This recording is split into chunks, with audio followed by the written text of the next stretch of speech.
זה מה שמצאו כוחות צה"ל בדרום לבנון, בתוך השטחים הסבוכים, בתוך הכפרים. אלה חלק מהממצאים, אלה בעיקר טילי נ"מ, שימו לב, גם מתוצרת רוסית, בין היתר גם טילי נ"מ, זאת אומרת טילים שתכננו מחבלי חיזבאללה לירות על מטוסי חיל האוויר ועל הכטב"מים.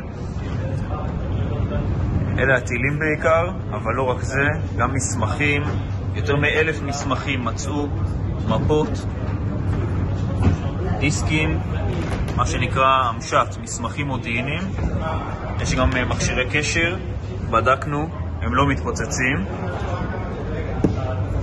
ואמצעים שנועדו לשלוט במה שקורה בשטח, תיקי חבישה, פאוצ'ים, לוחות סולאריים שאיתם אפשר להשיג אנרגיה בשטח, לא משנה איפה נמצאים, גם בשטח ישראל, משקפות, מצלמות,